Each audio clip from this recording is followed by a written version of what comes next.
Olá, encontro de tecnofilosofia no ar. Qual que é esse aqui? A gente já fez quantos? Vixe, esse deve ser o 12º, 13º. A gente publicou os vídeos? Já tem tudo isso Tem lá? alguns que estão em live, uns 7 em live, tem uns 3 ou 4 em vídeo, mais esse. No YouTube tem 12? Por aí, eu acho que tem mais de 10 já. Crazy. Bom, o tema ainda vai ser arte e criatividade. Arte e criatividade. Começou alguma coisa nova aí? Né? Exaurimos o assunto? O que é o comentário? O que o cara comentou lá no... Eu não li tudo ali. Qual que é o comentário do... Eu não ia participar, vocês não convidaram o nosso único cara que escuta. Eu mandei o link lá no YouTube para ver se ele vai no encontro, né? Se o cara for de São Paulo, de repente. Amanhã. Mandou o link pro cara aí. Amanhã. Ué. Mas fala para ele. Acho que você tinha convidado para ele vir participar da discussão aqui. Não, essa eu não sei nem se tem como entrar de fora. Tem, Tem, né? É só convidar. Deixa eu ver aqui se eu... Acho que ninguém comprou mais ingresso, não.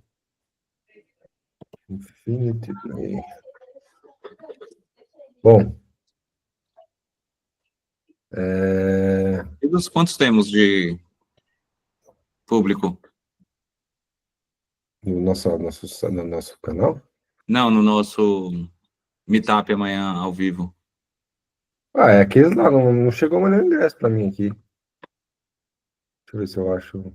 Cara, nem sei onde é que tá aquela planilha, velho. Meu Deus. Para mim chegou Chamei alguém uma galerinha, mano. comigo. Tem Chamei um o monte de pessoal. moto. Esse daí vai ser... Chamou a família toda aí. Não, mas isso é coincidência, cara. São pessoas motas, mas não são motas da minha família. O cara só anda com outras motos. Tá? Sim. Oi? Coincidência é o quê, Rodrigo? Moto com 2T ainda por cima. É os caras da Mas não é comunidade da do mota, se Orkut. você notar. Não tem o da. Verdade. Ó, tem 30 pessoas inscritas. Pô, então vai bombar, hein? Não, Porque... como assim, Pedro? 30 sempre tem quase. Sempre tem 28. Vai vir 10 pessoas. Não, Tem mas... tomando os meus e o seu e os abertos? Tomando os meus e os seus. Tá, saquei. Os meus e os seus, cara. Mas e aí, galera? Questões que ficaram, então, de criatividade. Eu fui esse final de semana ver a File, exposição lá na Fiesp. Alguém mais foi? Não. E aí, o que você achou? Então... É sempre assim, mano. É sempre meio assim. Podia ser mais legal, né? Eu fiquei pensando sobre isso depois, que nada de arte com IA ainda realmente me impressiona, sabia? Tem umas coisas legais, mas nada que realmente assim me impacte como uma obra de arte. Cara, não... Porque é muito... Eu acho que, tipo, você tenta, tipo, botar a tecnologia como a arte... E lá atrás, muitos anos nós chamava arte e tecnologia, um edital do Itaú Cultural. E aí fazia arte com cara de tecnologia. Tinha uns LED, mas não tecnologia de verdade, né? Fazia piscava. E eu lembro que eu, tipo, nessa época eu tava muito negócio de barco e tecnologia de construção naval, assim. E eu falei assim, pô, mas se eu fizesse um bagulho de fibra de carbono aqui, super interessante, não ia parecer... Ia ser mais tecnológico, mas não tem cara, não quer ser aprovado no edital, porque quem escolhe edital, escolhe os caras com cara de arte.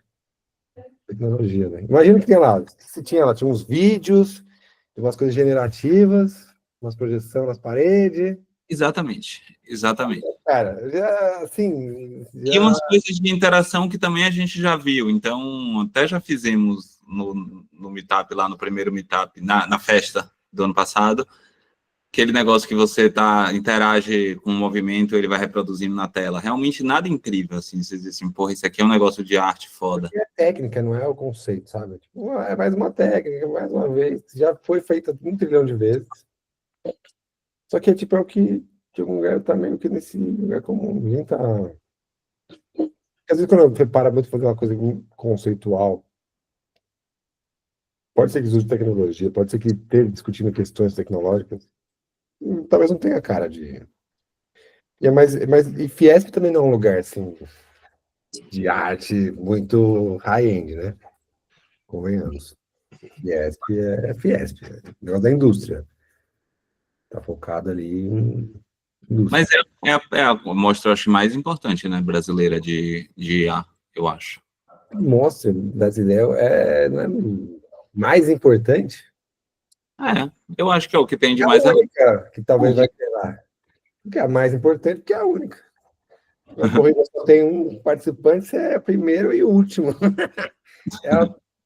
De certa forma, é a melhor e a pior, então, ao mesmo tempo. É a melhor e a pior, justamente. Mas eu acho que esse negócio de. Eu acho que o que a gente fez aqui na nossa residência. Ela. Bom. Tem uma Eu vou parada. nos comentários, não vou falar, não vai ficar publicado aqui para sempre. Fala aí, Rodrigo. Tem uma parada que o Fonseca falou, que é tipo, eu acho que existe uma anestesia, assim, com a arte de ar, sabe? Que em 2022 teve um contest de arte lá que foi uma IA que ganhou, né? Esse ficou famosaço. Tipo, a arte na época era muito irada e ninguém sabia que era uma IA, na real, né? Ele ganhou competição sem saber que era uma IA. Na época eu lembro de falar assim, nossa, que foda, puta, muito irada a arte. Mas, cara, hoje em dia olhando é muito arte de ar, sabe? E aí eu olho já meio, puta, que saco, sabe? Porque tem uns traços muito característicos. Eu acho que talvez existe sei lá, a gente tá meio que ficando anestesiado já, sabe? Tipo, sei lá, parece que existem padrões que são repetidos com frequência, sabe? Ó, isso aí pra mim pelo menos tem isso. Difícil tu criar um bagulho com IA muito novo, assim, sabe? É. Os vídeos também, né? Vamos ver como é que vai ser o meetup de agosto, que vai ser vídeos, mas as coisas de vídeo do Instagram, que tá essa febre, é tudo igual, né? Exato. Então, igual, mano. Tudo a mesma coisa. Ainda tem um lance muito louco que a entonação da voz tem uma coisa de IA que já dá pra gente reconhecer. Se você não estiver assistindo o vídeo, já dá só pelo áudio, dá pra sacar que é IA. Tem esse lugar também. Eu lembrei de uma história aqui. Vocês escutaram aquele podcast, o Ateliê do Centro? Porque o Rubens Espírito Santo, há muitos anos atrás, ele participou de uma competição que é o fundador do Ateliê do Centro, ele participou de uma exposição, de um concurso de poesia na cidade natal dele lá. Ele mandou uma poesia e ele tirou o primeiro lugar. E aí depois passou um tempo, descobriram que ele tinha plagiado a poesia do Ezra Pound. Não sei como é que fala o nome do cara. E aí ele recebeu uma carta assim, de tipo de banimento, assim, sei lá qual que é o termo lá. E de alguma forma é parecido, né, com a competição da IA entrando na competição lá que o Rodrigo estava contando. Que se ela viu todas as obras de arte, ela pode de alguma forma copiar ou se inspirar ali muito mais do que qualquer humano. É parecido, né? Eu nunca gostei do Rubens como artista, mas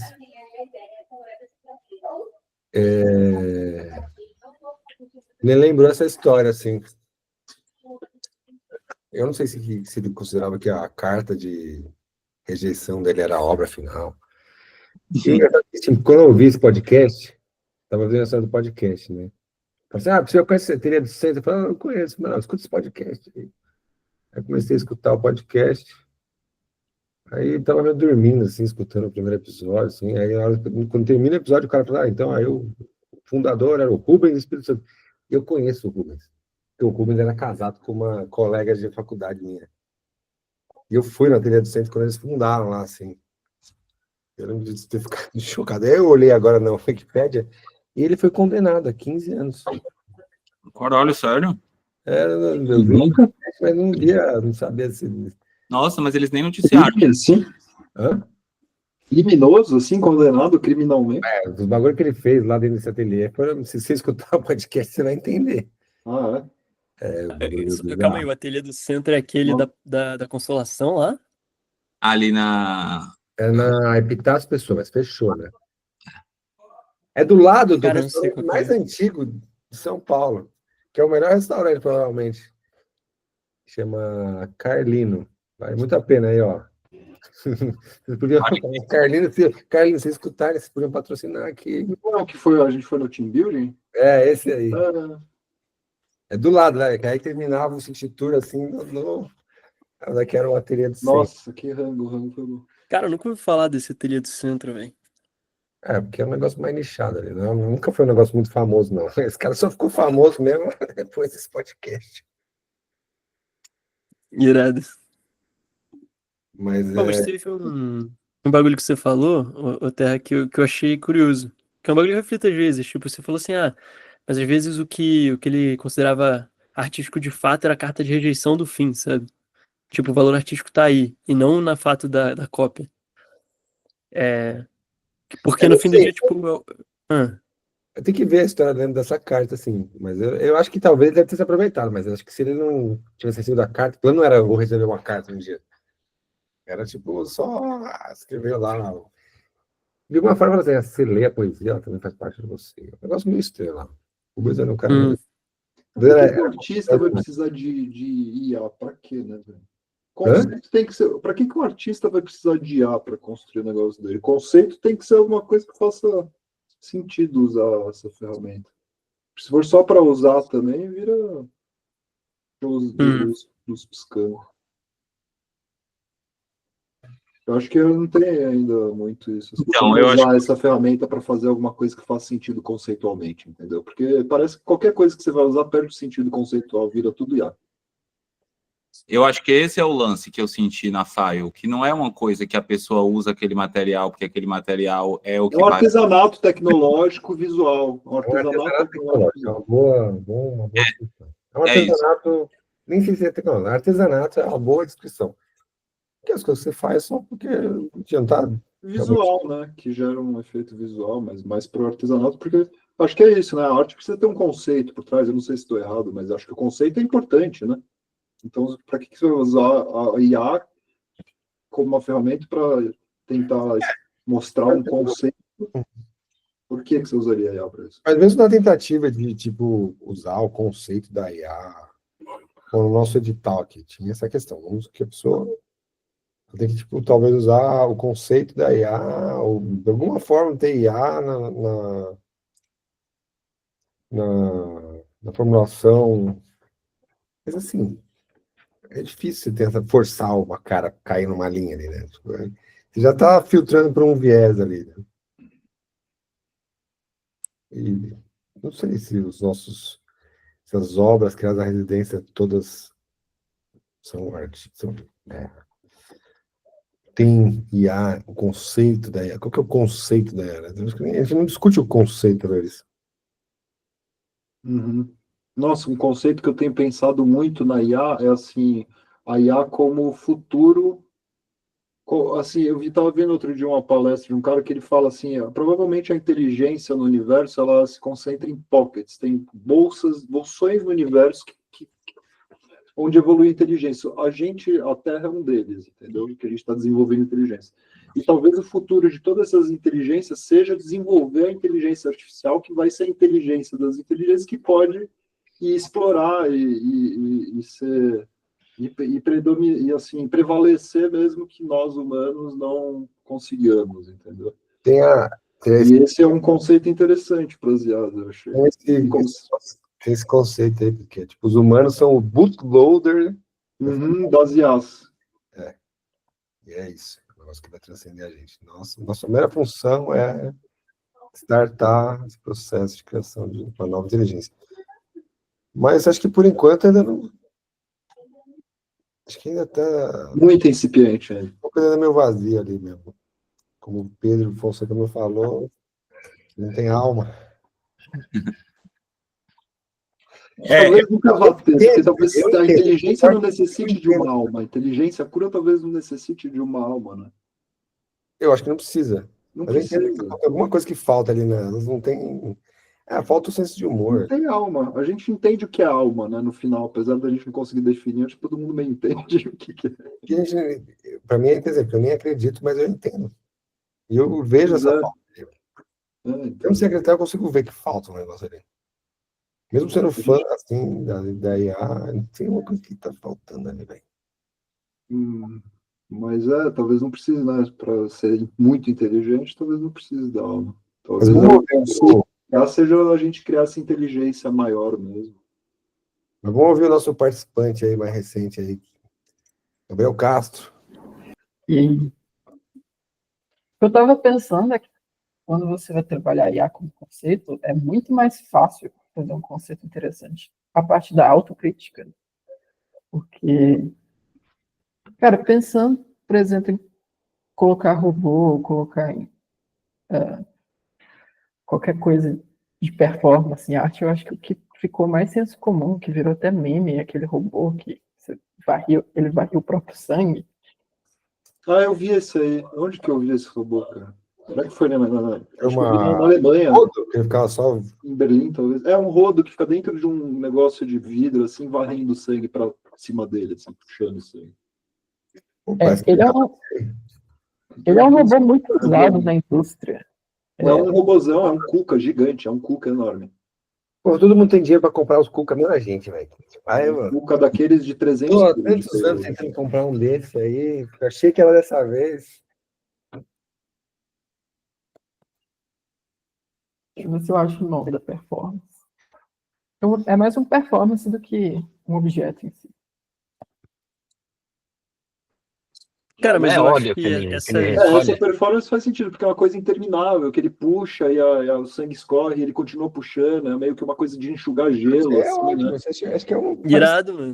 Esse é irado mesmo, pensando bem, eu não tinha nada, mas eu já vi até o vídeo, realmente.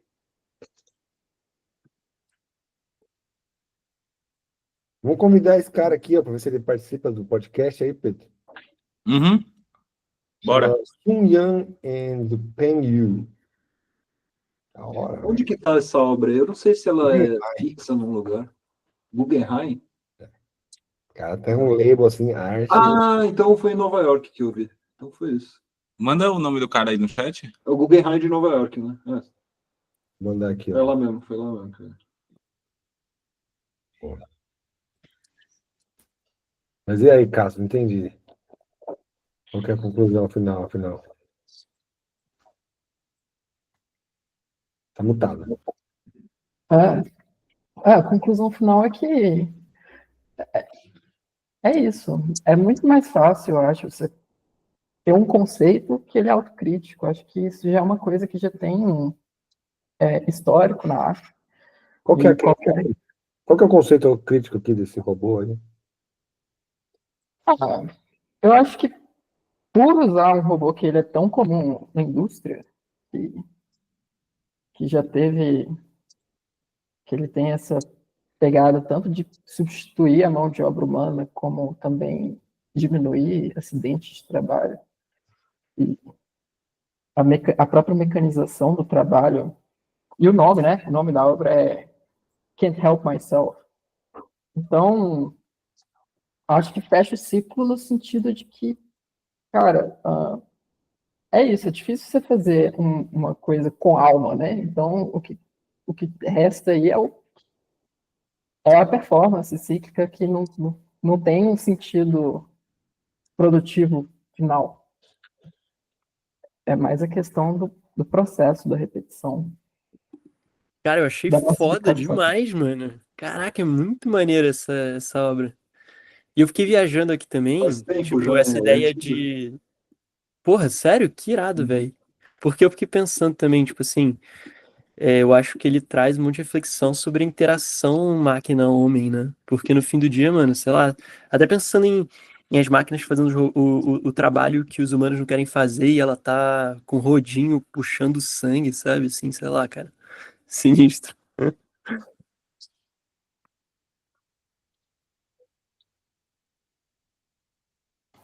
É porque eu acho que tem uma beleza quando tem um humano fazendo uma tarefa repetitiva, né? Quando tem uma máquina, isso tem outro tipo de beleza, mas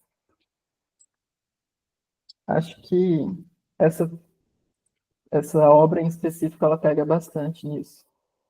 Também esse óleo meio sangue é bem chocante visualmente.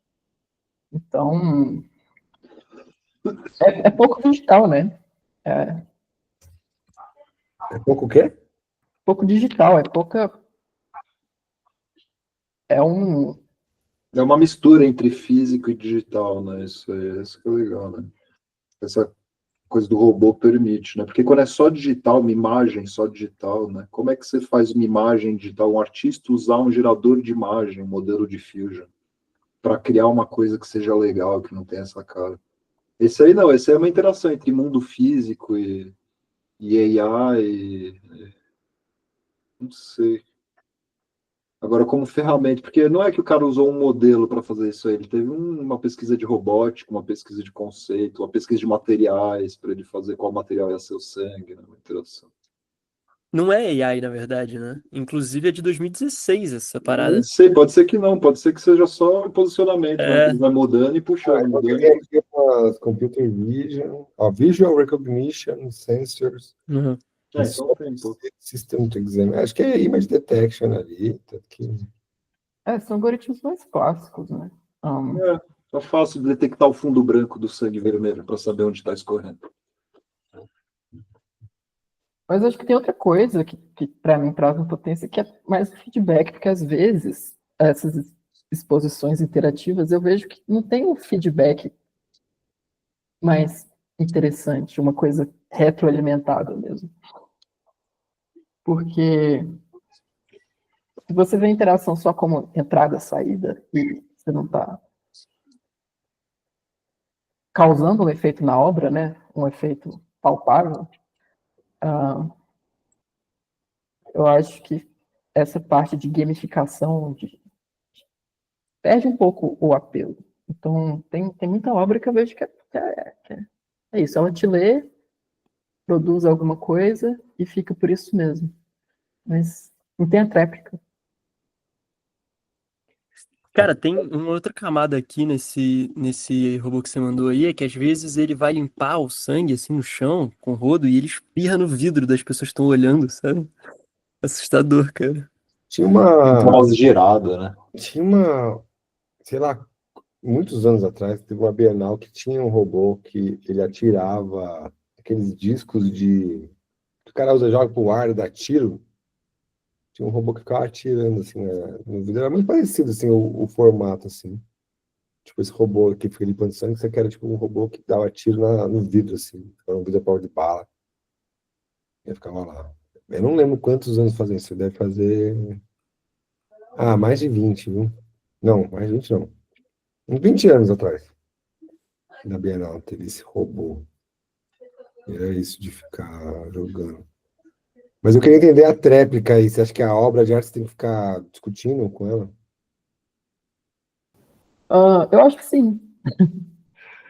Eu acho que tem que ter uma tréplica, porque eu acho que essa é a coisa que as obras interativas elas podem te oferecer de mais forte, que não é só você como espectador interpretando, ela pode te devolver. Ah, e não precisa ser de uma forma muito complexa. Não, não precisa. Pode ser só conceitualmente bem interessante. Dá pra ficar bastante tempo. Eu lembro de uma obra do Dan Graham. Ele fazia um esquema com uma câmera de vídeo que ficava tipo tipo meio que ficava sempre, era um loop assim de. Como é que era? Fazia uma obra que ficava tipo sempre um delay de 10 segundos, assim. Se via 10 segundos para trás. Deixa eu ver se eu acho aqui.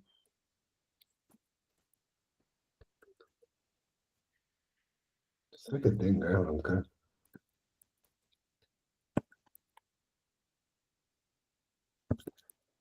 É um negócio muito simples, naquele mesmo tempo. Delay Room.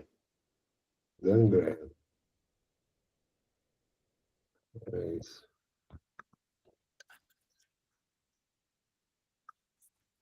Mas muito simples, era muito interessante.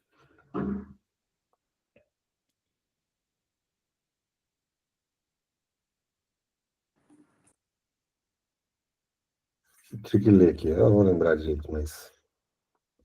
Não sei porque, mas isso me lembrou essa obra de arte aqui.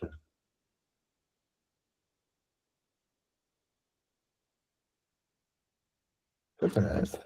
Acho que... Anyway. O que mais?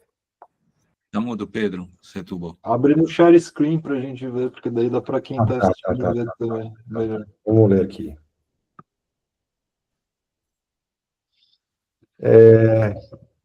Fazer assim. Ai, que merda. Dan Graham, Time Delay Room. This closed-circuit installation was varied by Dan Graham 6 times following the same structural setup as described below. 2 rooms of equal size, connected by an opening at one side, under surveillance by 2 video cameras pointing at the connecting point between the 2 rooms. The front side wall of each feature of the front inside wall of each features 2 video screens. Within the scope of the surveillance camera, the monitor é isso. A câmera filma a tela da TV. Com 8 segundos de delay, então quer dizer, a pessoa pode andar numa sala e na outra e se ver na outra andando na sala anterior, né? The front inside of our features 2 video screen within the scope of the surveillance cameras. The monitor which the visitor coming out of the other room spies the first shows the live behavior of the people in the respective other room. In both rooms, the second screen shows an image of the behavior of the viewers in the respective other room, but with an 8-second delay. The time lag of 8 seconds is the outer limit of the neurophysiological short-term memory that forms an immediate part of our present perceptions and affect this from within. If you see your behavior 8 seconds ago, present on a video monitor from outside, you will probably therefore not recognize the distance in time, but tend to identify your current perception and current behavior with the state 8 seconds earlier. Since this leads to inconsistent impressions, which you then respond to, you get caught up in a feedback loop. You feel trapped in a state of observation, in which your self-observation is subject to some outside visible control. In this manner, you, as the viewer, experience yourself as part of a social group of observed observers, instead of, as in the traditional view of art, standing arrested in individual contemplation before an auratic object. Tem um vídeo aqui. Cara, eu lembrei disso. Porque essa era uma das obras que eu achava mais interessante, mas a verdade é que eu não lembro muita coisa.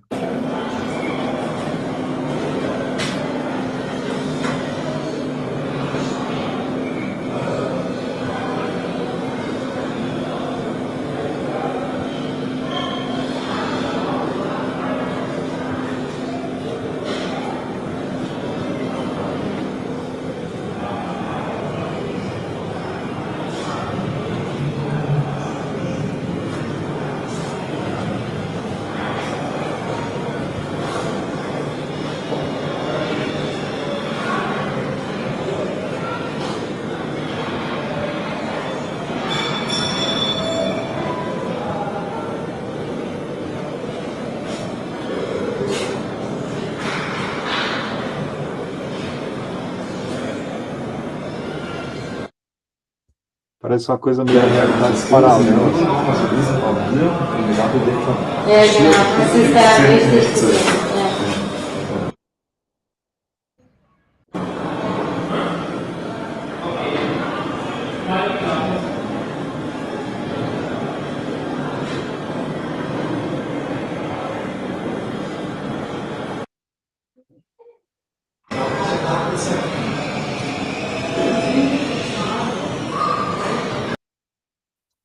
Que é isso. Eu achei esse negócio muito simples, mas ao mesmo tempo altamente brainfuck. É, louco, eu também achei. E não Você é entrou na sala? tecnológico, acho que ele de alguma forma discute a tecnologia, mas assim, ele é Ele sutil. brinca com a dimensão do tempo, isso que é legal, né? Porque ele põe a mesma pessoa ali em tempos diferentes e quase que em tempo real com a real que tá ali. E parece um espelho infinito que brinca com a dimensão do tempo também. Eu sempre quis ver esse bagulho ao vivo. Da hora, mano. Eu acho que esse aqui é um negócio assim que ter talvez o ideal de obra de arte. Mas hoje não tá me vindo assim os detalhes. Anyway. Eu concordo com o Gabriel. Você precisa ficar discutindo com a obra. Mas ao mesmo tempo, em teoria, dá pra você discutir com tudo, certo? Com uma xícara de chá.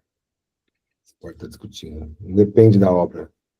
Depende mais do espectador mesmo. Pessoas que discutem.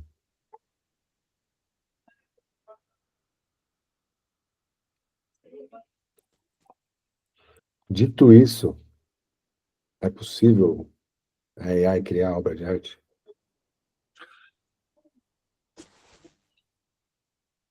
Aí a criar obra de arte, você está falando não a IA sendo usada como uma ferramenta por artista, ela própria criar uma obra de arte, né?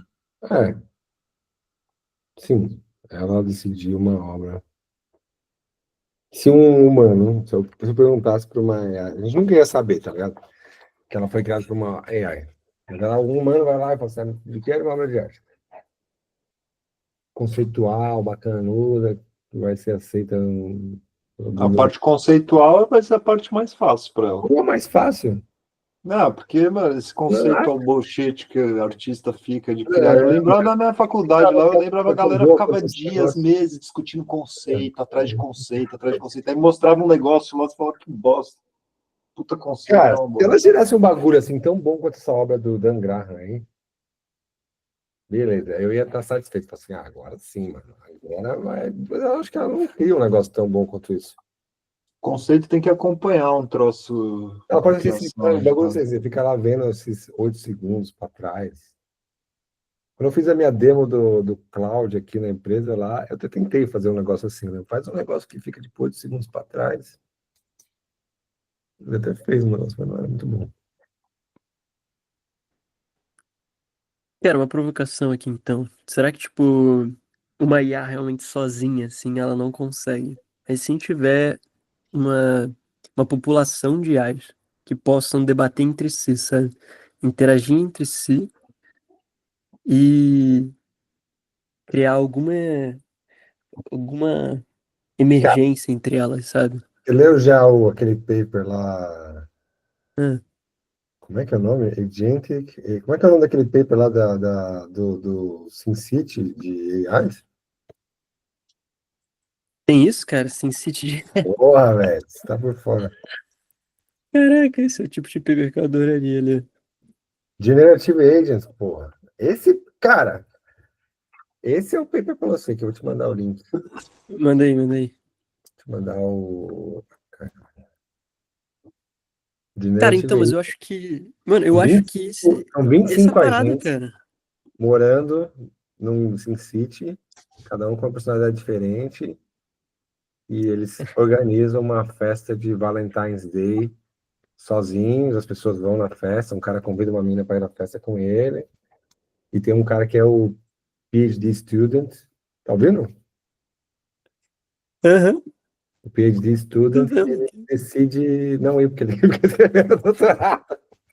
Ah, cara, que doido, velho. Ô, é de 23 esse Mano, artigo, antigo já. esse aqui era. Pô, esse paper é um. Cara, esse paper, mano. Esse paper é muito foda. E esses caras fizeram várias derivações. Teve um paper, uma coisa que é derivado, que era assim: em vez de ser uma mini sociedade, é um hospital. Eles deixam vários agentes gerenciando o hospital. E depois de viver na simulação, do hospital, eles gerenciam, eles são melhores gestores do que antes, sabe? Eles Irado. aprendem entre E si. aprendem algumas coisas. Tem a biblioteca, aí o cara vai na biblioteca, troca ideia com a moça. Eu lembro que era um projeto, né? Esse paper aí era o que a gente fez no grupo, né? O Vitor e tal. Aham. Como é que faz para ver os following? Qual que é o melhor jeito de ver os papers que seguiram um paper? Sei aí que é o. Mano, eu fiz isso com a minha dissertação, mano. Eu preciso criar essa ferramenta, mano. Que Ou precisa você. o Rodrigo, que você fez. Porra, é muito útil, né, cara? E aí, e aí sai paper novo no archive, eu posso só fazer o embedding dele e jogar, ver onde é que tá, cara. Como é que é? Não, então, é que quando eu terminei a dissertação do mestrado, eu fiquei curioso pra saber a posição semântica do meu artigo em relação aos outros que eu citei, sabe? Então eu, tipo, fiz um grafo usando os embeddings deles, sabe? Pra ver essas posições e as conexões mais próximas. Só que qual é a parada? Você pode literalmente pegar qualquer artigo do archive, sabe? E aí no fim do dia, tipo, você pode falar assim, cara, eu acho esse paper muito irado e eu quero ver todos os papers que estão relacionados a eles no futuro ou no passado. E aí você pega e joga todo mundo no archive ali e vê quem são os vizinhos mais próximos. Pô, isso aí é muito bom, velho. Olha, Porra, esses essa ideia é caras, foda. tem vários papers que seguiram isso aqui. Porra, isso é maravilhoso. Pô, eu já ficaria satisfeito, mas se eu Não, chegasse quem cita o paper também pode ser, né? Se o cara tá citando o paper, cited Então, as. tipo, não ia ser irado se, tipo, desde 2023 eu estivesse rodando essa simulação? Sei lá. Vai que emerge algum comportamento muito bizarro, assim, que a gente não esperaria. Como é que é? Sei lá. Não sei, vai que emerge um comportamento bizarro, sabe? Vai que, tipo assim, eles deixam de ser. Eles saem do contexto e começam a fazer uma sociedade, sei lá, socialista, sei lá. Ah, Isso é não. muito doido. O paper, você tá falando. Eu não tô entendendo se É? tá falando dos autores ou dos agentes. Não, tô falando da simulação. Sei lá, Não, ia isso ser aqui é louco, assim, animal. Eu tipo. quero ver isso acontecer. Isso aqui é o que eu mais queria ver. O que Isso é foda acontece? mesmo. Se, tipo, emerge. Na verdade, o que eu queria ver seria se emergir free will, agência, consciência. Antes Teve um de. paper que eu discuti com o Carlos, que a ideia era parecida com essa. Tipo assim, ele pegava um monte de modelos e ele tentava ver se tinha algum padrão que um modelo sozinho não conseguiria fazer, sabe? E aí, se você juntasse vários, será que você consegue fazer um padrão novo? Aí ele começa a responder essa pergunta, vendo se modelos conseguem chegar a consenso de nomes, né? Era isso, Carlos? Qual era a ideia? Então, era de emergência de. Nossa, como que era o nome, velho? Mas eles falavam de um turning point, que é assim, 80% da população resolvia que o nome disso daqui era mouse. E aí eles injetavam essas definições e eles pegavam, de repente, um ou dois agentes que estavam ali super isolados. E eles chegavam e falavam assim, não, o nome disso daqui é copo. E aí ele tinha um poder de persuasão, onde esse agente, ele criava tipo um grupo, e esse grupo começava a denominar aquele objeto de copo, sendo que era um mouse. E aí ele chega uma hora que ele meio que convence, assim, ele entra num consenso que tantos agentes acreditam que aquilo é um copo, que muda a definição. E aí a gente estava discutindo como que emerge isso assim num contexto de uma fake news, porque esse artigo ele traz um conceito de um turning point, que é qual que é o mínimo qual é a mínima porcentagem dos participantes desse sistema que é necessário para mudar uma informação que antes era um conceito fechado e aceito por todos, assim. E aí começa a aparecer algumas, tipo uns clusters, assim, que acontece uma separação mesmo no comportamento desses agentes. E a ideia é que era para eles ficarem o mais livre possível, todos, né, os agentes, era para eles ficarem o mais livre possível, para ver se existiria, se confirmaria essa hipótese do turning point, né? E aí, no fundo, a partir de um determinado ponto, E tinha acho que uma questão de relevância também sobre qual agente que estava falando, porque eles injetavam esses nomes e, tipo, quando era um agente que não era tão relevante, eles simplesmente era ignorado. Mas quando ele tinha um cluster ali em volta, mudava totalmente o conceito ali de dentro desse, desse sistema. Eu vou procurar aqui o artigo, eu acho que eu tenho salvo ainda. É desse ano, né? Nossa, sabe o que seria muito da hora? Eu pensei agora, fazer um sisteminha com duas AIs que o objetivo delas seria criar uma nova língua e que elas pudessem desenvolver aquilo e que, assim, daqui a um tempo a gente vai lá olhar a conversa delas que a gente não consiga entender mais nada do que elas estão falando em linguagem escrita, vai criar uma nova linguagem escrita Mas o e Pedro, evoluir. tem várias histórias disso aí que Tem história, mas eu não vi nada de verdade. Eu vi aqueles videozinhos que o AI fala, vamos mudar para um protocolo. Isso é mais protocolo de comunicação. Não sei se tem uma significa que história da elas desenvolveram. Microsoft lá, que os AIs falaram, eles foram lá e desligaram as máquinas, e tem aquele videozinho, piada lá. Tentar fazer isso de verdade. E seria legal. Será que elas a interação entre duas instâncias conseguiria desenvolver ao longo do tempo uma nova linguagem que a gente não compreenda, mas que Você elas faz o... compreendam? Qual que é o nome daquele negócio que você faz? Quando você faz distillation, tem um tipo de linguagem que se cria quando você faz um tipo de unsupervised distillation, de reasoning. Deixa eu tentar achar aqui. Ó, eu Mas encontrei você aqui o artigo. consegue. Chama Social Conventions and Bias in LLM Populations. E o conceito que eles falam é de critical mass. É Uhum. muito bom, velho. Esse artigo é muito bom. Eu vou mandar o link aqui. Vocês já viram que crianças gêmeas de vez em quando desenvolvem uma linguagem entre elas que é delas? Já viram essa história? Não. Acontece entre gêmeos, quando eles são muito pequenininhos, às vezes eles mesmos chamam objetos entre eles dois ou mais, sei lá quantos gêmeos, eles começam a atribuir isso que tipo o Carlos estava falando, eles atribuem nome a objetos e os dois se entendem. Então, quando você vê, eles estão trocando ideia numa linguagem que não é uma língua conhecida, uma linguagem dos dois. E isso permanece só durante essa primeira infância. Depois Ó, Cara, mas desaparece. isso é super comum, assim.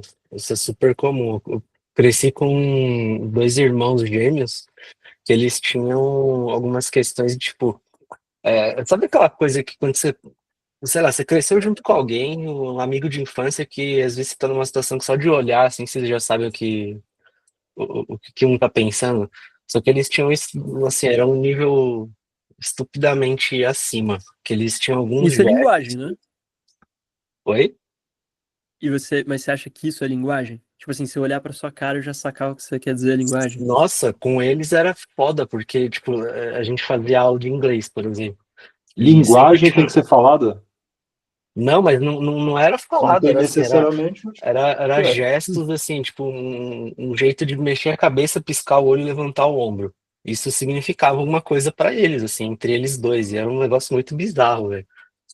eu acho que Eu acho que o negócio era ver se as duas AIs conseguiriam criar conceitos e não só traduzir para uma outra língua os mesmos conceitos de linguagem que a gente já tem, né? Falando, mas criar conceitos de linguagem que a gente não tem. De como expressar coisas, por exemplo, o conceito de saudade, a história de saudade tem em português, não tem em outras línguas. Será que elas conseguiriam criar conceitos como esse que não existem nas nossas línguas? Isso seria interessante.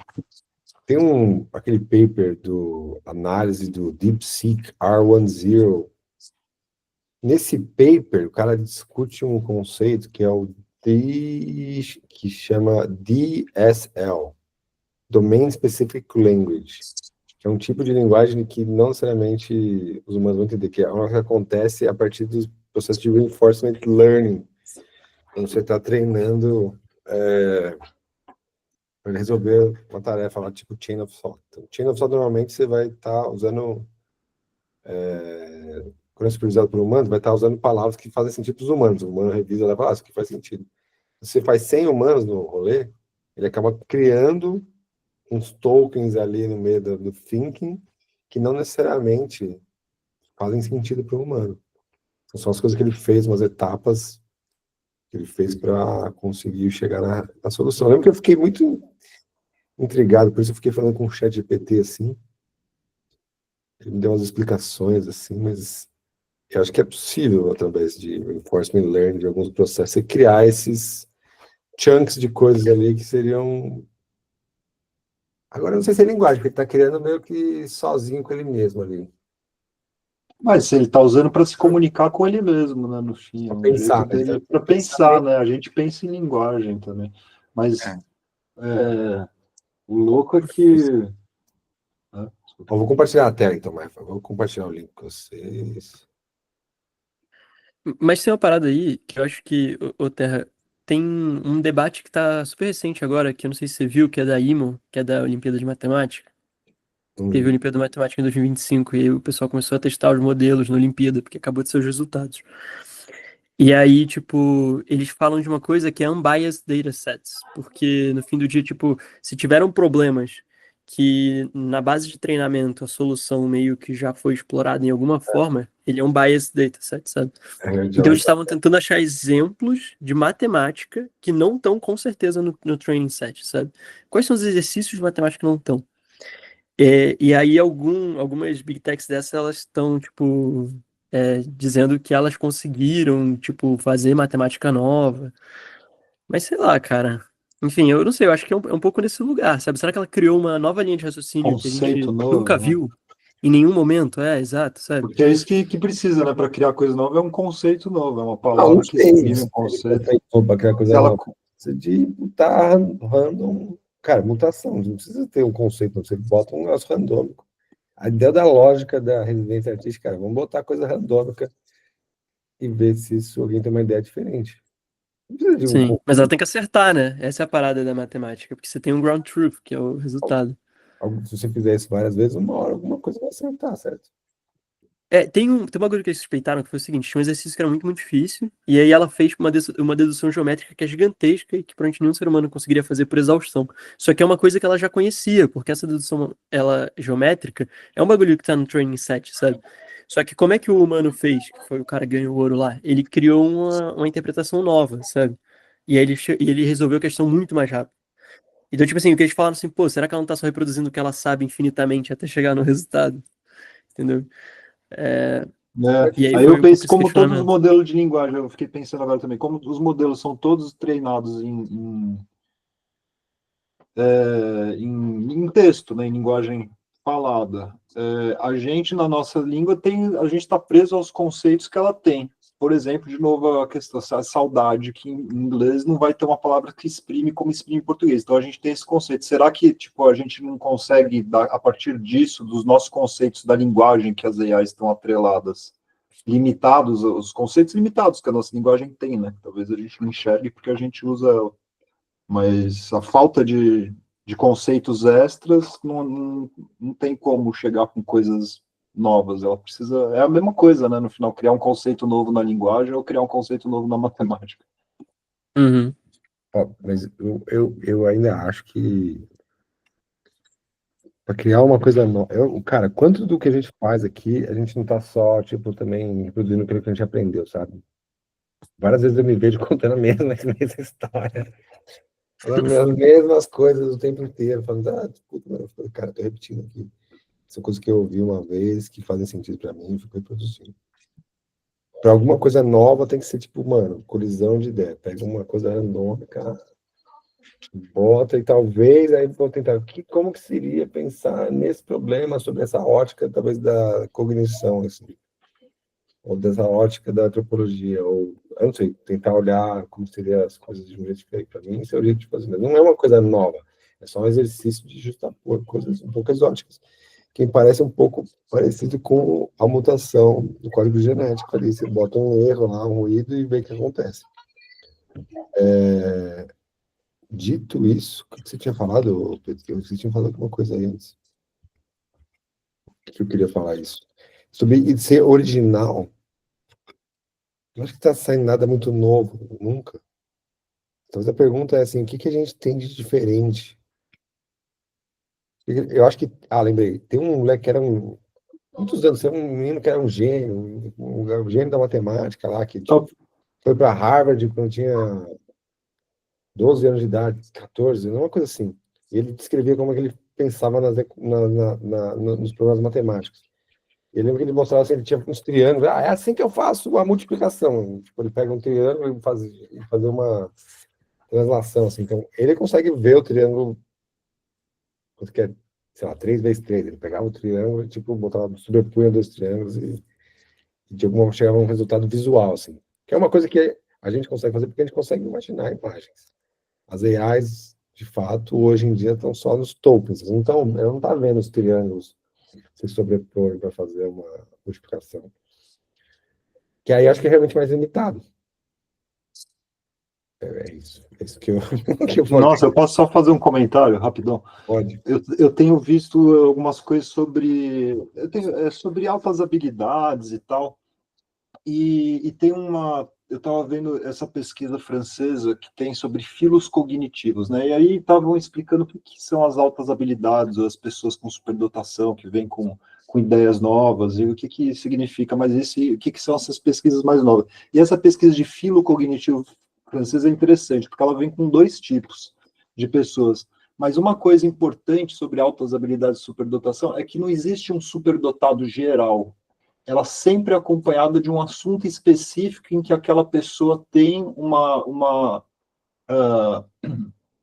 habilidade alta, entendeu? Então, ela não é a pessoa com altas Não habilidades, é ela não tem, generalista, não né? é generalista, ela tem um assunto, então sempre vem acompanhado por assunto.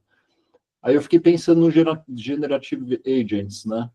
Se a gente desse assuntos para essas AIs poderem colidir, modelos diferentes, principalmente, poderem colidir as ideias e gravar com assunto específico de interesse, talvez isso não pudesse gerar coisas novas, porque de fato, né, sem essa colisão de ideias, assim, parece que não tem muito como surgir nada de novo. E se colidir ideia do mesmo modelo, do modelo com o mesmo modelo, eu acho que menos chance do que se pudesse colidir com modelos diferentes entre si. Mas não pode ser tão generalista, não pode deixar elas decidirem ou quererem saber tudo sobre tudo. De repente, focar em um assunto para elas terem desenvolverem uma alta habilidade em um assunto, né? Fiquei viajando aqui, foi mal. Desculpa aí, eu sei que tem uma fila aí grande aí, mas ó, esse aqui é o moleque lá. E aí tem uma cena desse... as shapes that he says just build on one another. So this, for example, is 3 cubed or 27. And then if I want to do 54, I just stack another one onto it. He says Vocês ouviram o que ele falou? Eu não entendi, mas ele parece ter uma alta Pô, mano, habilidade em faz sentido. matemática, né? Esse moleque é Savan lá, e ele tá fazendo, tipo, 3 ao cubo, como ele faz para calcular essas paradas Na rápido. cabeça dele. Cara, mas faz muito sentido, velho. Tipo, você sabe que antes do cálculo algébrico que existe hoje em dia, a galera fazia cálculo só com geometria. Geométrico. Tipo assim, É, cálculo, geométrico. digo, integral diferencial, sabe? Geometria pura, mano. Tipo o livro do Newton, quando ele inventa o cálculo. Ele é geométrico, mano. São triângulos e quadrados. É muito maluco, cara. E aí, tipo, o cara, sei lá, pra ele deduzir isso, ele tinha que ver muito quadrado, velho. Muito triângulo na cabeça dele, sabe? É incrível. Em desenho técnico, você começa a ver o que você faz com compasso, esquadro e régua, tá ligado? Vamos seguir aí o Carlos. Ah, legal que vocês foram complementando aqui um monte de assunto que eu ia dar um pitaco aí. Eu acho que vou dar um geral aí, voltando lá na Olimpíada que o Rodrigo tinha falado. Acho que a grande sacada que até é uma discussão agora se a OpenAI realmente chegou na AGI pela definição deles, né? Que na verdade não é resolver o problema da Olimpíada de Matemática. A grande pegada que está ali, até onde eu pesquisei e entendi as intenções de competir dentro disso, que não é só a OpenAI, né? A DeepMind também conseguiu a medalha de ouro ali, né? Mas a grande questão ali parece que é conseguir encontrar padrões de resolução, de solução de problemas, que eles não são estruturalmente associados. Então, isso assim, é muito louco, porque nessas competições, assim, nessas Olimpíadas, a, a solução mais fácil, tanto das Olimpíadas de Física quanto de Matemática, ela é uma matemática muito simples. Ela não é assim, a resolução que a gente fala algébrica, ou aritmética, ela é muito simples, porque você não pode exigir nessas Olimpíadas que as pessoas saibam conceitos de cálculo diferencial integral. Tem algumas coisas que são meio que limitadas até para você conseguir desenvolver o interesse das pessoas de estudar isso. Então, o que foi muito interessante é que esse modelo interno que não tem acesso a nenhuma ferramenta, ele não tem tool use, ele conseguiu resolver esses problemas da matemática, da Olimpíada de Matemática, por associação. E é isso que realmente o pessoal olha e fala assim, cara, quando se faz uma Olimpíada de Matemática, o objetivo não é colocar questões impossíveis. O objetivo é você colocar, você põe uma complexidade das questões que para ela ser resolvida linearmente vai demorar um cacetão de tempo. Então é isso que o Rodrigo falou, o cara vai ser vencido pela exaustão. Só que aí você faz uma abstração disso e visualiza esse problema geometricamente, aí você sai com uma solução muito rápida. Então o que eu queria falar das Olimpíadas era isso, né? Que o grande catch aí é de identificar que esse modelo ele conseguiu fazer uma associação fora dessa lógica de fazer um brute force. Então isso que é um negócio assim muito diferente, né? Aí depois o Pedro Setúbal falou da linguagem emergente entre duas LLMs conversando, e eu acho que realmente a gente vai observar isso, e eu acho que isso é fundamentalmente porque a nossa linguagem ela tem muitas nuances, e quando ela tem muitas nuances, ela tem uma interpretabilidade muito larga, e isso foge muito do conceito de se economizar energia. Então, a partir do momento que a maturidade avança para elas conversarem em uma outra linguagem, eu acredito que antes disso, elas já vão ter, acho que por design, executar processos que gastem o mínimo de energia possível. E a gente gasta muita energia falando na nossa linguagem, que é muito dúbia.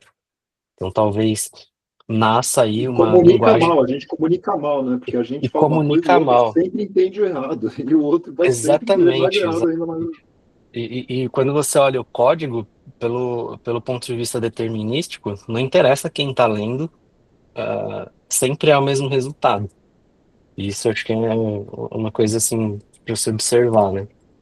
E aí, eu acho que tem muita relação disso com o que você estava falando das LLMs que são as generalistas das especialistas, porque é real, né? Você estava falando dos filos cognitivos, né? Se eu não me engano, acho que eram 12, são 12 ou 14 que são listados aí e são aceitos e tal. E aí você fala assim, pô, mas se a gente está buscando uma, uma IA generativa generalista, que pode fazer tudo que qualquer ser humano faz, em qual desses filos que ela vai estar classificada? Não, nenhuma, ela é geral, ela é completamente geral. E talvez. Então, ela já é super, hiper sobre-humana, porque nem os neurodivergentes, eles conseguem, às vezes você até tem uma mescla de 2 ou 3 desses filos cognitivos, que o indivíduo ele desempenha muito bem e tal, mas onde que ela vai estar ali classificada, né? Porque, no fundo, pela definição de neurodivergência, né, você estava falando de altas habilidades e tal, isso não é muito longe a gente querer separar o que a gente viu agora, né, desses modelos resolvendo os problemas de Olimpíada, de matemática, de um neurodivergente. A neurodivergência, ela, por definição, é assim, quando a gente está falando aqui de 3 elevado ao cubo, a gente aprendeu um algoritmo, que a gente desenhava isso, né, a gente escrevia com algarismos numa folha, e a gente aprendeu a fazer aquela sequência de cálculos para chegar no número resultado que é o 27. Quando o menino mostra ali que ele está usando visualização geométrica para fazer essa conta, isso quer dizer o quê? Que ele tem um caminho que é muito diferente da maioria, da maioria esmagadora da população para chegar no mesmo resultado. E aí você começa a identificar que, às vezes, esse tipo de novidade, vamos dizer assim, ela parece ser uma coisa de agora, mas não é, porque se a gente for olhar o Teorema de Pitágoras, por exemplo, na época em que foi deduzido o Teorema de Pitágoras, não existia algarismo, igual a gente está falando, não tinha isso de 1, 2, 3, não tinha um pauzinho, 2 pauzinho, 3 pauzinho. Isso foi uma demonstração puramente geométrica, e nem foi Pitágoras que fez, que tem o primeiro registro de que deduziu esse teorema. E quando você olha é, algumas formas geométricas de como que foi demonstrado isso, a gente não fala nem de linhas, assim, de distâncias, mas é de superfícies, é uma relação de superfícies. Então, quando você pega o 2 catetos ao quadrado igual ao quadrado da hipotenusa, na verdade você está fazendo uma comparação de figuras. Então, a soma daquelas áreas dos catetos, então, que seria o ao quadrado mais b ao quadrado da área do quadrado da hipotenusa. Então, isso é uma coisa que, assim, foi formatado para passar esse conhecimento adiante, e agora que aparece lá o rapaz ali, que é o Savan e tal, que ele resgata esse caminho cognitivo para chegar no resultado, a gente fala, putz, o cara pensa muito diferente, o cara é um gênio. Sendo que, na verdade, a gente foi condicionado e aprendeu a chegar nesse resultado por uma representação de linguagem. Então, dando algumas dicas aí em 4 assuntos diferentes, que eu acho que eles estão muito, muito relacionados, e às vezes a gente não percebe que talvez o mais natural para nós seria enxergar esses problemas desse ponto de vista geométrico. Talvez a gente tem uma parte do cérebro que é mais desenvolvida para trabalhar com espacialidade e visualização do que com cálculo numérico.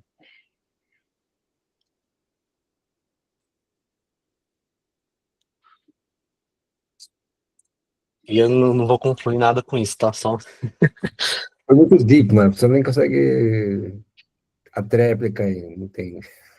Fala aí, Gabriel. Tá bom. Gabriel.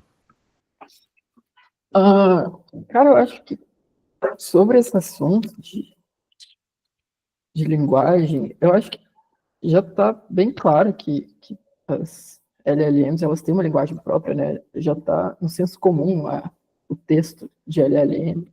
E, cara, se pegar um conceito, colocar ele como embedding, como feature, e se interpolar com outro conceito para criar um outro conceito, isso já é uma forma de comunicar que não tem na linguagem humana. Só que, cara, a linguagem, ela é um fenômeno que, além de social, é extremamente sensível no sentido de sentidos, né? Então, tem a questão por exemplo, de você criar a palavra azul, porque você usa a palavra azul para descrever coisas que são importantes que você vê no dia a dia. E, nesse sentido, experiência humana, experiência de máquina, de protocolo, é bem diferente, porque a forma que a gente sente experiência, os sentidos, é bem diferente. Isso é inerente à linguagem. Então, acho que o problema, e a gente estava referenciando Flusser, né, e o problema na linguagem flusseriana tem muito a ver com objeto, com a forma que você interage com o mundo. É isso, a forma que a gente interage é muito diferente do que as máquinas atualmente interagem. Então, a partir do momento que elas não sentem, não têm os mesmos sensores que a gente tem, sempre vai ter essa fragmentação, assim, na forma que a gente resolve os problemas. Porque é isso, a língua, ela não precisa ser sempre exata, a gente tem ambiguidade, ironia, redundância, essas coisas têm função social. E, então, cara, uma inteligência generalizada, uma inteligência que consegue comunicar com tudo, ela é, por definição, fragmentada.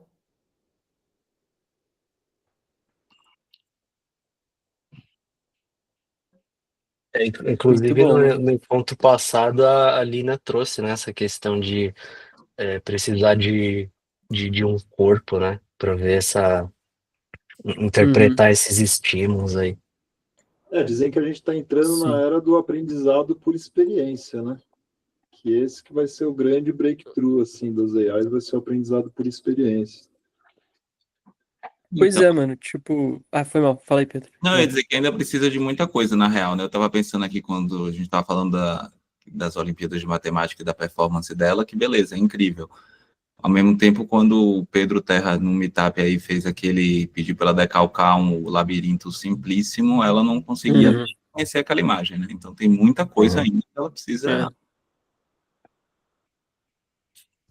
Ela vê, né, já, mas ela vê de um jeito. Faltou uns milhões de anos evoluindo ainda. Acho que isso. É rápido, né? Então, realmente, pode ser que em alguns anos ela supra tudo que ela ainda não sabe, mas ainda tem muita capacidade que É ela precisa. muito baseado em linguagem, né? E já chegou É, num nível de inteligência gigantesco. Né? Imagina quando. Em linguagem, mano, mas... desculpa, Foi mal, foi mal. uma última coisinha, naquilo que o Gabriel estava falando, que a linguagem realmente ela tem múltiplas facetas, né? E ela tem várias funções, que não é simplesmente a comunicação, que você estava falando da ambiguidade. Na verdade, assim, tudo bem, a meta para um determinado tipo de comunicação pode ser suprir a ambiguidade, mas na real a linguagem tem muitas outras funções, além de simplesmente a comunicação exata. E para tudo isso, é só uma simulação, né, que a LLM faz. Ela está realmente no cálculo que vai visar isso, vai visar o mais provável da comunicação. Mas fala aí, Rodrigo, desculpa, eu te interrompi 2 vezes. Não, 100%, cara, eu que te interrompi, foi mal. Não, 100% isso, tipo, eu acho que o Gabriel falou super bem, porque no fim do dia a linguagem humana, ela é límbica, ela é motora, ela é sensorial, sabe? Tipo, quando você fala, tem ativação no córtex primário visual, tipo, puta, sei lá, por que o nosso córtex primário visual ativa quando você fala, sabe? Tipo, eu acho que existe um processo de criação de linguagem que ela não significa que é o que sai da sua boca, sabe? Linguagem, ela é ainda assim uma experiência subjetiva que ocorre, e speech, né? Tipo, é só parte da linguagem. Tipo, sei lá, a ideia de que você consegue acessar o inconsciente através da linguagem é porque você parte do pressuposto que existe um monte de coisas no seu cérebro Não está que... dizendo. Exato. Então eu acho que, tipo, essa parte é muito interessante, porque no fim do dia você pode ter um sistema inteligente, mas que ele não é consciente. Você pode ter um sistema consciente que não é inteligente, sabe? E eu acho que, tipo, isso perpassa essa ideia dessa linguagem como um fenômeno integrativo emergente e não como um fenômeno de, sei lá, de tokenização, next token prediction, qualquer coisa assim, sabe?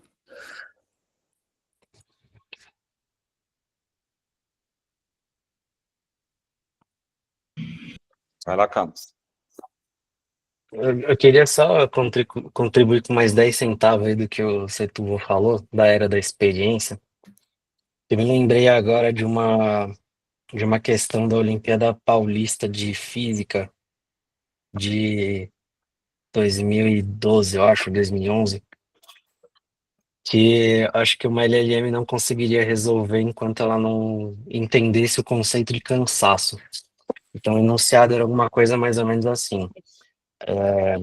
Imagine que, ao caminhar, os membros de um ser humano, eles descrevem um comportamento oscilatório e você precisava propor um modelo de cálculo onde, com base na frequência do andar, né, então a frequência desse pêndulo, do braço indo para frente e para trás, uma pessoa aí falava que tinha que ficar em função do peso, da altura da pessoa e tal. Então, qual que seria a velocidade para uma pessoa não se sentir cansada ao andar? E aí você fala, puta que pariu, velho. Tem muitos conceitos misturados aí. A física de movimento pendular é um negócio super simples, a LLM com certeza conseguiria fazer. Chegar talvez numa relação entre peso, altura e velocidade de caminhada, usando, né, essas transformações de energia e de movimento oscilatório para movimento retilíneo uniforme, também acho que não teria um problema. Agora, como que uma LLM vai saber o que é andar ao ponto de se cansar ou não? Aí você fala, porra, falta corpo, falta sensor, porque tudo bem que ela tem ali qual que é o conceito de cansaço, né? Ou Mas como gastar menos energia só fazendo isso. exatamente, assim, o conceito tá ali, mas a experiência, de repente, porra, ela me responde que para esse peso e altura, para isso ficar em função de um peso e altura, a pessoa anda lá 10 metros por segundo. Você fala, porra, beleza, matematicamente tá resolvido, mas eu ia me cansar muito, né, correndo 10 metros por segundo.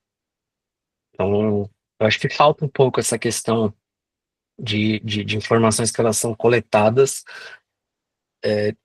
pelo agente, não pelo treinamento.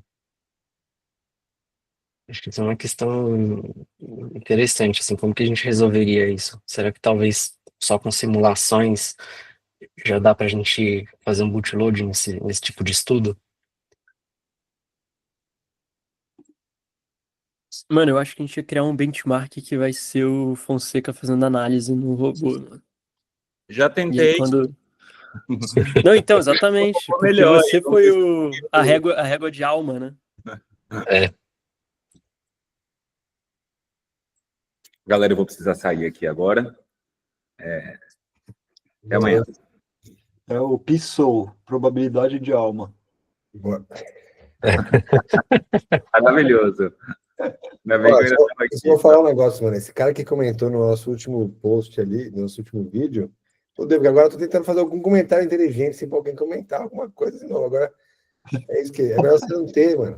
Tem que chamar ele. Bora chamar ele para trocar ideia com nós aqui no Chama próximo. esse cara. Eu Chamar. fico aqui achando que eu tenho que fazer os comentários. Veio a pressão demais agora, tem que falar uns bagulho inteligente. Pô, não, mas não precisa ser inteligente, tem que parecer inteligente só. Aparecer, né? o Pereio falava isso, não precisa ter pau grande, só precisa parecer que tem pau grande. Sabe o Pérez. O Pereio sabe. O Pérez morreu também? Morreu, né? Não, acho que não, acho que tá vivo. Ele tá vivo? Acho que sim, cara. Acho que ele Deixa eu ver. morreu. Morreu? Morreu muita gente agora. Died. 2024, aos 83. Puxa vida, hein? Perdemos uma grande. Eu fui na casa do Pérez uma vez, mano. É mesmo? Tinha um Conheceu? mictório. Tinha um mictório na varanda, assim, era muito engraçado. Bom, é isso. Vamos encerrar também, pessoal? Isso aí. Amanhã, então. Ô, Gabriel, você mora em São Paulo? Não, BH. Eu moro em BH, caralho, velho.